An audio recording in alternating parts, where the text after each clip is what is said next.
할렐루야. 네, 오늘도 우리 주님의 은혜와 사랑이 여러분과 함께 하시기를 예수님의 이름으로 축복합니다. 아멘. 축복합니다. 아멘. 오늘은 바이블 코칭 시리즈 24번째 시간입니다. 침묵의 능력 같이 한번 해볼까요? 침묵의 능력. 침묵의 능력. 그런 제목으로 하나님의 말씀을 나누려고 합니다. 수사학이라는 게 있습니다. 수사학. 말 잘하는 학문인데 어떻게 하면 설득을 시킬 수 있나? 어떻게 하면 논쟁에서 이길 수 있나? 어떻게 하면 이야기를 잘해서 사람들로부터 이렇게 호감을 얻게 할 수 있나? 인터넷이나 또 서적들을 보면 그거에 관한 책들이 굉장히 많이 나와 있습니다. 어떻게 하면 말을 잘할 수 있나? 좀 소심하고 사람들과 어울리지 못하고 얘기하지 못하고 그런 사람들은 말 잘하는 사람이 너무너무 부럽지요. 말 잘하는 사람이 너무너무 부러운 거죠. 한마디 하려고 하면 막 살떨려가지고 얘기도 못하고 어디 앞에 나와서 무슨 얘기를 해요. 뭐 완전히 덜덜덜 떨릴 만큼 그렇게 힘든 사람들이 많이 있습니다. 그들을 위해서 이제 그런 수사학이라든지 또 설득의 법칙, 능력 또 뭐 그런 책들이 굉장히 많이 나와 있습니다. 또 대중 앞에 서는 법 그런 코칭들도 많이 있고요. 근데 침묵하는 법 이런 책을 혹시 본 적이 있나요? 침묵을 배워라 뭐 이런 책 저도 못 본 것 같습니다. 근데 성경은 특별히 이 침묵에 대해서 많이 다루고 있는 책입니다. 말을 하는 게 더 어려워요? 안 하는 게 더 어려워요? 하는 게 더 어렵다. 한번 손 들어보세요. 두 명? 네. 둘 중에 하나는 들어야 됩니다. 안 하는 게 더 어렵다. 예, 맞습니다. 대부분 다 드셨네요. 안 하는 게 더 어렵습니다. 훨씬 어렵습니다. 특별히 억울하다거나 아니면 깊은 슬픔에 빠졌을 때는 입을 닫아버리는 경우도 있죠. 그거는 그냥 어떤 우울감에 젖는 거지 침묵이라고 할 수가 없습니다. 침묵은 내가 말할 수 있는데 안 하는 거예요. 따질 수 있는데 안 따지는 것이고 원망하고 불평할 수 있는데 안 하는 거예요. 그걸 하나님께서 말하는 침묵이라고 할 수가 있습니다. 그 하나님 앞에서 너희는 잠잠하라, 고요하라. 뭐 우리나라 그 왕이 그 입 다물라 그런 연속극도 있던데 하나님 앞에서는 잠잠해야 되는 거예요. 그분은 틀릴 수 없기 때문에 나한테 막대한 슬픔을 줬다고 해서 하나님이 틀렸다고 얘기할 수는 없는 거예요. 우리는 그런 생각이 막 들어오지요. 뭐 말하고 싶지요. 토로하고 싶지요. 이 슬픔을 내뱉어야 조금 사라질 것 같지요. 사람들로부터 위로를 받아야 괜찮아질 것 같지요. 근데 침묵하면 어떤 일이 벌어지냐면 다이아몬드가 됩니다. 정말 빛나는 어떤 하나님의 결정체가 되는 거예요. 그 침묵이 너무너무 어려운 거죠. 앞에 있는 사람일수록 침묵하기가 어려워요. 수도원에서 해마다 CEO들을 불러다가 무건수행을 시켰다고 합니다. 무건수행. 불교에서만 있는 게 아니라 수도원에 가도 그런 게 있거든요. 아무 얘기 안 하는 거예요. 그러니까 수도원이 고요하죠. 자연의 소리만 들리죠. 무건수행을 하니까. 그런데 앰뷸런스 차들이 심심치 않게 온답니다. 왜? CEO들이잖아요. 맨날 얘기하고 지시하고 회의하고 이러는 그 리더 하던 사람이 입을 딱 다물고 있으려니까 미치는 거예요. 그래가지고 이 앰뷸런스에 실려가는 거예요. 한 번씩. 그만큼 이 침묵이 이게 어렵다는 거예요. 오늘 우리가 읽은 본문을 보면 어떤 상황입니까? 여리고를 이제 목전에 두고 하나님께서 요단강을 건너게 하시죠. 요단강을 건너게 하시고 그 앞에서 뭐를 하라 그래요? 할례를 행하라 그래요. 할례를 행하라고 하는데 요즘처럼 좋은 수술 칼이 있는 게 아니고 그 돌을 납작하게 깎아가지고 아주 예리하게 깎아가지고 그 돌로 수술을 시켜요. 그러니까 이게 남성이 요즘처럼 약도 좋고 수술도 잘하고 그럴 때가 아니라 이게 무식하게 막 이게 표피를 잘라내는 거잖아요. 그러면은 여성들은 모를 거예요, 그 아픔을. 물론 남성들은 애 낳는 고통을 모릅니다. 근데 이게 굉장히 아프거든요. 포경 수술이라고 하죠, 요즘에는. 할례를 행해라. 적진이 저기 앞인데 할례를 행하라 그러는 거예요. 적들이 우리를 보고 있는데 그 앞에서 할례를 행하라니. 그거 행하면 적어도 일주일은 꼼짝을 못하고 열흘은 고생스러운데 적들 앞에서 그걸 하라는 거예요. 우리 생각에는 하나님의 생각이 있으셔요, 없으셔요? 생각이 없으신 것 같죠. 아니면 그 하나님의 명령을 받은 그 여호수아가 지금 약간 맛이 간 것 같죠. 얼마든지 따질 수 있을 거예요. 그런데 할례를 행합니다. 그게 광야에서 연단받은 사람들의 특징이에요. 말도 안 되는데 하나님이 하라고 하면 해요. 할렐루야. 근데 한 번 하는 건 참 좋은데 할례를 행하고 났는데 이제 상황이 어때요? 요단강을 건너가면서 이제 그곳에서 난 음식들을 먹습니다. 음식들을 먹으면서 하늘에서 내리던 만나가 끊어졌어요. 그리고 저들을 보호하던 구름기둥, 불기둥도 이제는 없어요.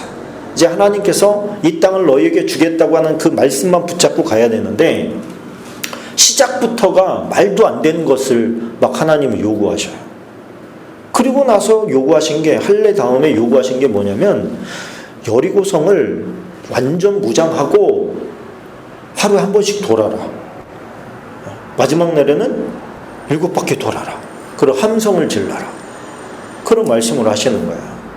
여러분 지금 몸도 안 좋고 날씨는 뜨겁고 그런데 거기다 완전 군장하고 우리 그림을 보면 법궤가 뭘로 만들어졌어요? 금으로 다 씌워졌어요. 금은 무거울까요? 가벼울까요? 4명이서 들만 할까요? 굉장히 어려운 일입니다. 그런데 이걸 들고 나팔을 앞에서 부는 사람을 뒤따라 가지고 쫙 가는 거예요. 그러니까 저 여리고 위에서는 어때요? 사람들이 다 나와서 구경하는 거야. 도대체 쟤네들이 뭐 하는 짓이냐? 왜 저렇게 체력 소진을 하고 있어? 이 뜨거운 대낮에? 그걸 지켜보는 거야. 근데 그것을 한 번만 하는 게 아니라 6번을 해야 되는 거야. 마음이 어떨까요? 이게 여리고성이 무슨 조그만 운동장 도는 게 아니에요. 높고 낮은 길을 계속 이렇게 막 뜨거운 길을 돌아야 되는 거예요. 그런데 무슨 의미가 있어요, 그게?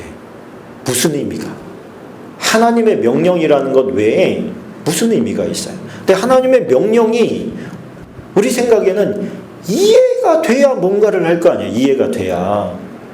이 몸도 불편하게 만들어 놓고 말도 안 되는, 우리 생각에는 쓸데없는 생고생을 시키는 것 같다는 말이에요. 그러면 사람들이 돌 때 어떤 생각으로 돌겠어요? 원망 불평이 나오죠.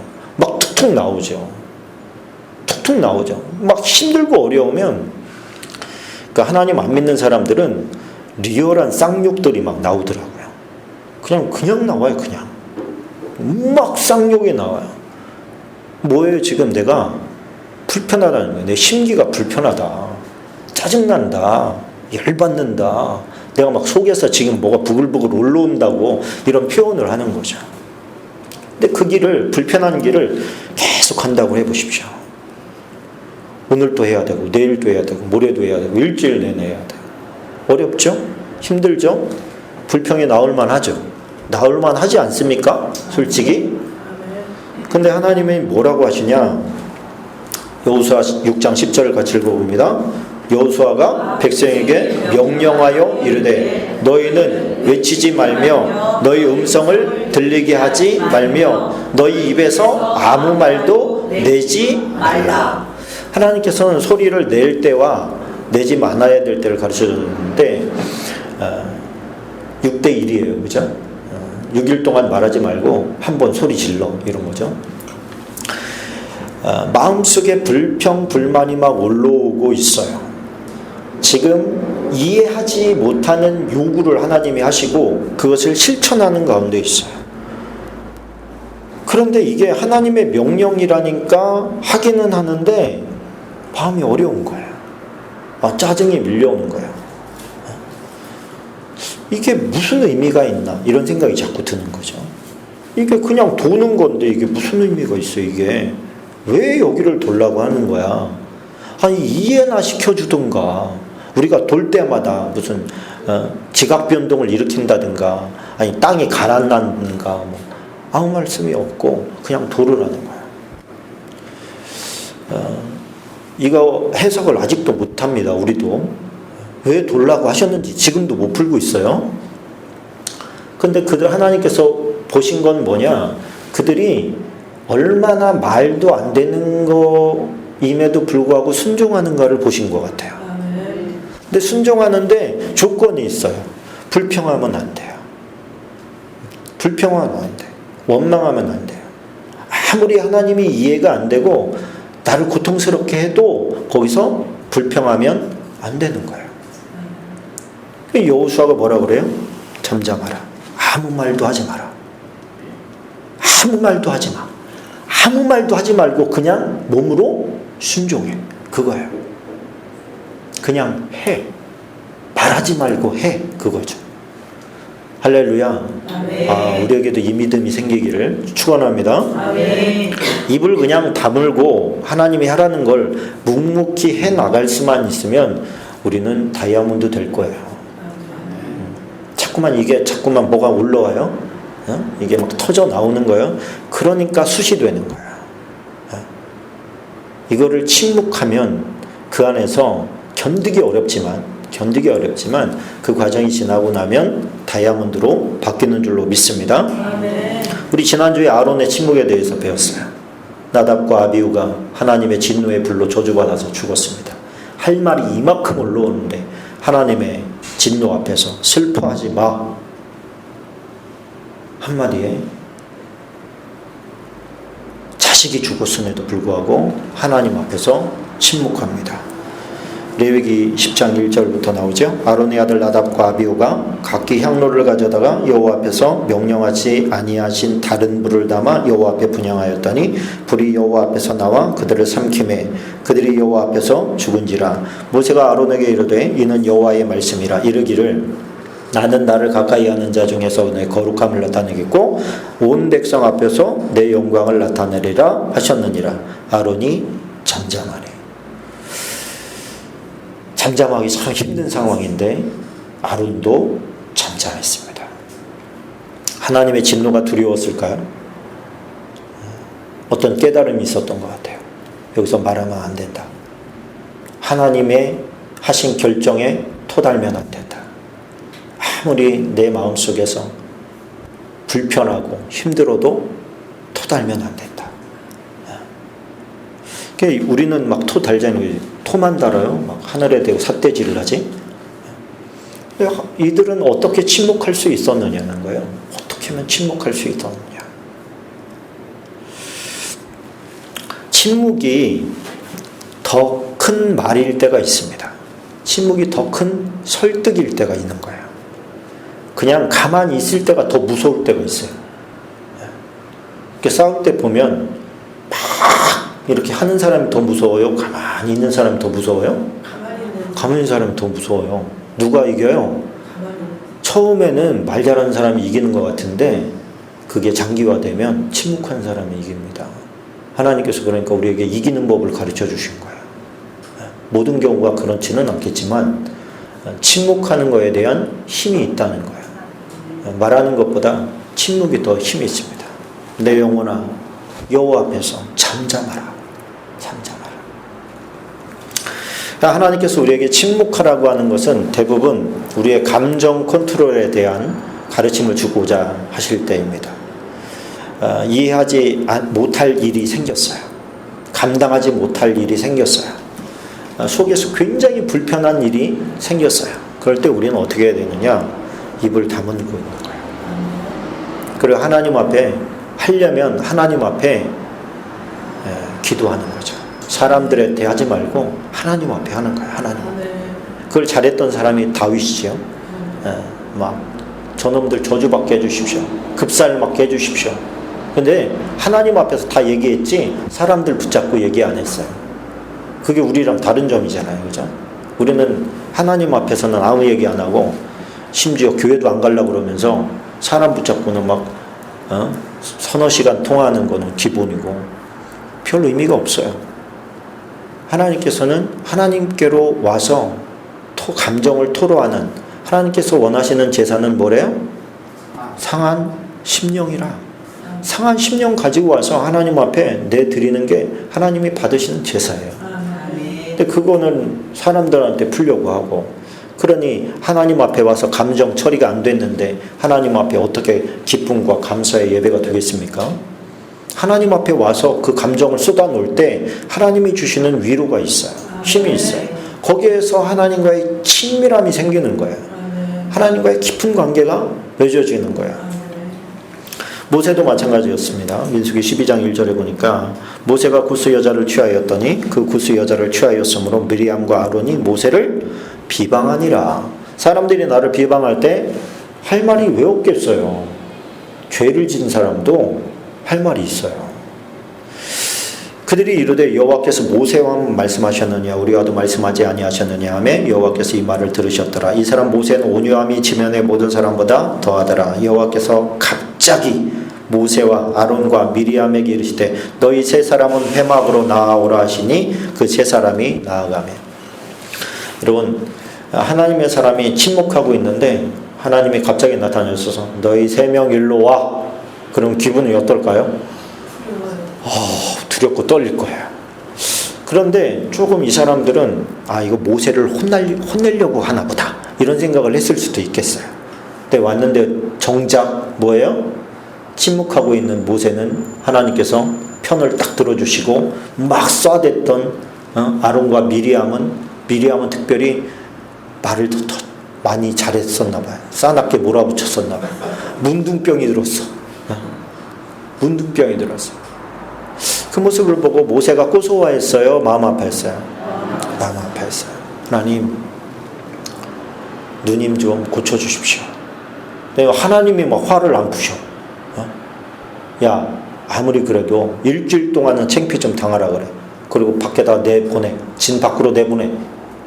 그래가지고요, 누이 올 동안 기다렸어요. 진군을 못하고. 누이가 갔다가 오고 나서야 비로소 자신들의 잘못을 깨닫습니다.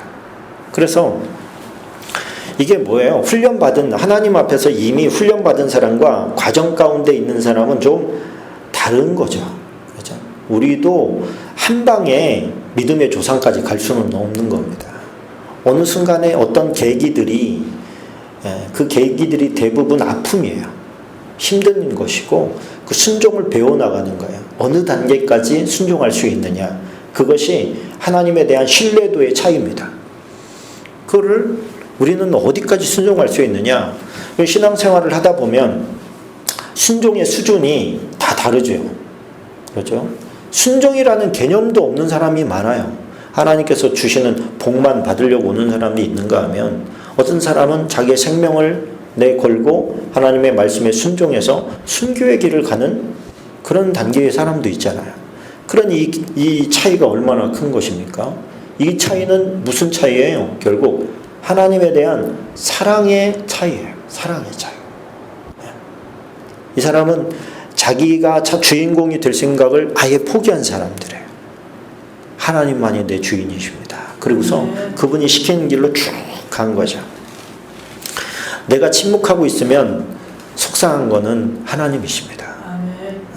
그리고 하나님은 흐뭇하게 보실 거예요.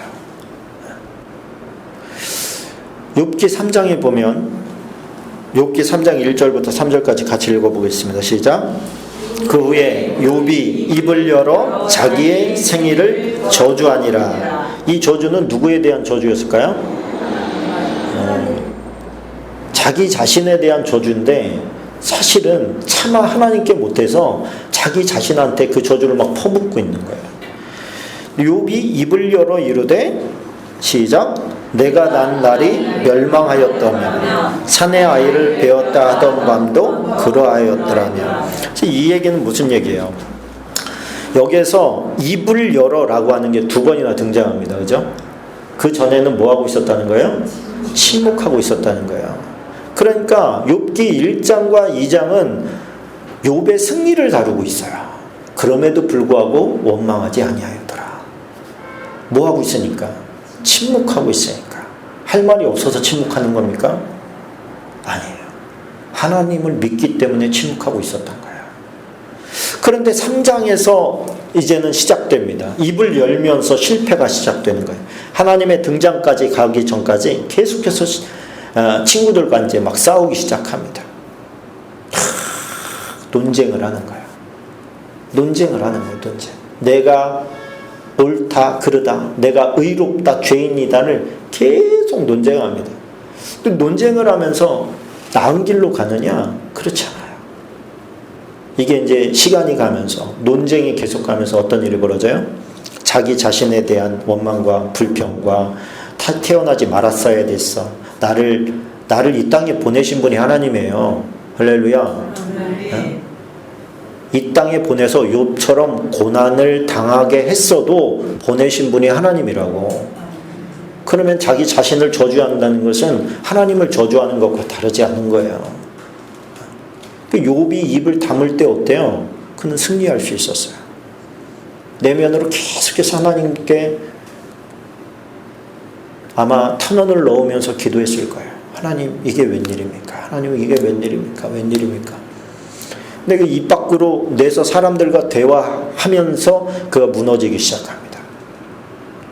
무너져가는 광경을 쫙 보는 거예요. 여러분 이게 욥이 말한 게 맞았어요. 그죠? 욥은 거짓말을 하지 않았어요. 그러나 그 진실을 믿어주지 않았어요. 믿어주지 않았을 때 어때요? 화를 내요. 화를 내요. 입을 다물고 있을 때는 그게 별 필요가 없었는데 입을 한번 열고 나니까 이제는 수습이 안 돼요. 계속해서 그거에 대한 꼬리에 꼬리를 무는 반박이 나와야 돼요. 그러면서 자기가 점점 더 믿음이 없는 행보로 나아가게 됩니다. 그래서 하나님께서 우리에게 침묵을 가르치실 때는 그런 말하지 않고는, 토로하지 않고는 견딜 수 없는 그런 상황을 하나님께서 만들 때가 있으십니다. 그럴 때 우리는 어떻게 해야 되나? 이런 말문이 턱 막힐 때 있잖아요. 이거는 내가 뭐라고 얘기를 해야 되는데 막 화도 너무 나고 또 짜증도 나고, 그래서 그때는 막 얘기를 아무 말 못하고 당하고 온 것 같이 그냥 왔는데 집에 오니까 막 할 말이 이만큼 생기는 거 있잖아요. 그런 것들 늦은 거예요. 그죠? 그럴 때는 어떻게 해야 돼요? 다시 전화하는 게 아니고 침묵하는 거예요. 하나님께서 침묵하라 하시는구나. 침묵의 능력을 배우게 하시는구나. 하나님 앞에서 내 심정을 토로하는 것을 지금 원하시는구나. 그럴 때는 문을 닫고 골방으로 들어가서 입을 뒤집어 쓰고 펑펑 울면서 주님의 이름을 불러야 되는 거죠. 그럴 때 어떤 일이 벌어지죠? 다이아몬드가 되는 거죠. 다이아몬드는 견딜 수 없을 만큼의 압력을 견뎌내야 다이아몬드가 돼요. 그 견디지 못하면 숫덩이가 되는 겁니다. 조용히 해야 돼. 조용히. 입을 다물어야 돼. 하나님 앞에 잠잠해야 돼. 시편 62편 5절 같이 한번 읽어보겠습니다. 나의 영혼아 잠잠히 하나님만 바라라. 무릇 나의 소망이 그로부터 나오는도다. 그러면 이게 나의 영혼아 잠잠히, 다시 말하면 침묵하고 하나님만 바라봐라. 그러면 무슨 일이 벌어져요? 나의 소망이, 내가 원하는 상황이 하나님이 만들어 주신다. 내가 원하는 이게 나의 소망이 그로부터 나오는도다라는 것은 내가 원하는 상황을 하나님이 만들어 주신다. 그런 거예요. 뭐하면 잠잠하면서 침묵하면서 하나님만 바라보면. 이게 뭐예요? 사람들한테는 침묵하고 하나님 앞에서는 기도하라는 거야. 그 환경, 그 문제의 해결자, 네가 원하는 방식으로 흘러가게 하시는 분은 우리가 누군가를 붙잡고 얘기하는 그 사람이 해주는 게 아니고 하나님이 해주신다. 그 하나님 붙잡고 우리가 오늘도 이겨나가야 될 줄로 믿습니다. 이게 하나님께서 우리에게 가르쳐 주시는 지혜예요. 바이블 코칭입니다. 성경이 우리에게 가르쳐 주시는 가르침입니다. 하나님, 내가 하나님 앞에서만 얘기하고 사람들로부터는 침묵하는 법을 배우게 도와주십시오. 그게 침묵이 하나님만 의지하고 있다는 하나님께 보여드리는 우리의 믿음의 고백일 수 있습니다. 우리가 바이블 코칭을 배웁니다만 이것을 다 실천하기까지는 시간이 걸리겠지요. 그러나 여러분들이 만약에 이것을 반복해서 들으면서 듣다 보면 성령께서 필요한 때에 떠오르게 하실 줄로 믿습니다. 지금 이 시간에 우리가 해야 될 것은 뭐냐면 그런 상황이 왔을 때 하나님, 저 그렇게 하기를 원합니다. 어떤 사람은 그런 상황에 있는 분도 계실 거고 어떤 분은 아직 그런 일이 오지 않았을 거예요. 그런데 장담하건대 그런 일은 반드시 옵니다. 어느 때고 옵니다. 어떤 사람은 수시로 올 거고 그거를 잘 이겨낼 때까지 하나님께서는 계속 훈련 속에 우리를 집어넣으십니다. 그러면 침묵을 배워서 하나님 앞에 고백하고 토로해서 하나님 나를 이끌어 가시고 만들어 가시는데 내가 최대한 순종하겠습니다. 라고 우리 함께 간절히 한 10분 정도 간절히 기도하겠습니다. 우리 주여 한번 외치고 기도하겠습니다.